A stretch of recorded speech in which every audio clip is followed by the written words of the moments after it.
Hi everyone, in this video we're going to go ahead and replace the coolant hose to the EGR valve in an 85 Mercury Grand Marquis. Let's go ahead and pop open the hood. This right here is the new hose we're going to replace the old one with. Okay, here in front of us we have a large view, and we're going to zoom in and find out where exactly that hose is that we have to replace. So we're going to zoom in right here. And the hose is located right there in front of us. You can see right there with the screw on top of it.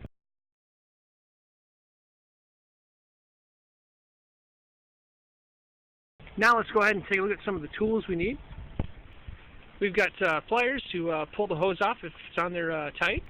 A 3/8 ratcheting wrench to remove the old hose clamp. A simple box cutter knife to cut the hose. A 1/4-inch socket for the new hose clamp. If you don't drain the radiator, you may want to use a golf tee or something of that sort to plug the hole so that your radiator fluid doesn't leak.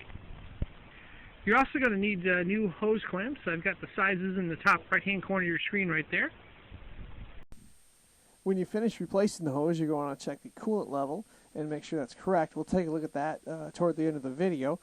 Now the hose that we are replacing is located right over here, and in order to get to that, we're going to have to remove this object right here, and that object is known as the air filter housing. So we're going to have to take that off so we can work on it. And this right here is the new hose after we replace the old one. We'll take a look at how we went about replacing that. Now we're going to go ahead and go back to the hose, and we're going to unscrew the hose clamp that's connected to the EGR valve, as we're going ahead and attempting right over there. And then, of course, we're going to unscrew the other part of the hose. Now, if you'll notice down below, the hose is kind of swelling. That's how you can tell it's bad. You also might need to use the pliers to try to go ahead and wrestle that hose off and get it out of there. Now we got it off, and we're going to try to get the T on to plug the hole up. Now that we got it off, we went ahead and stuck the T in there to plug the hole up to keep the fluid from draining out. Yeah.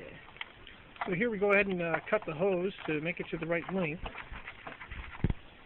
And basically what we're going to do is we're going to cut the hose to about the same length as the other hose. Now if you're asking what size it is approximately 3/8 inch, as you can see right there. I've got it zoomed in. Next we're going to go ahead and quick pop this hose off here so we can shove the other one on. So over here what we're going to do is we're going to put the hose on to the first end where you had the T so we get started on this here. Now that we finally got the hose on this side, what we need to do is take the clamp, slide it up, and tighten it on to secure the hose. Now we're going to go ahead and tighten up the clamp here. Now we're going to go ahead and take the left side of the hose off. We might have to use the T to plug it. I'm not sure which way it'll go, but we'll find out shortly. Now, instead of using the T, we've decided to go ahead and tilt this up so it doesn't leak any fluid, and then try to quick get the hose on. Now that we have both hose clamps on and they're both tight, we can go ahead and put the air filter back on.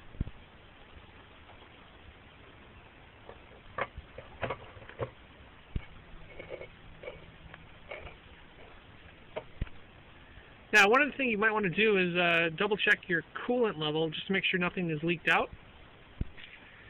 And in this case right here, it looks like we're going to have to add some fluid as it's looking pretty low.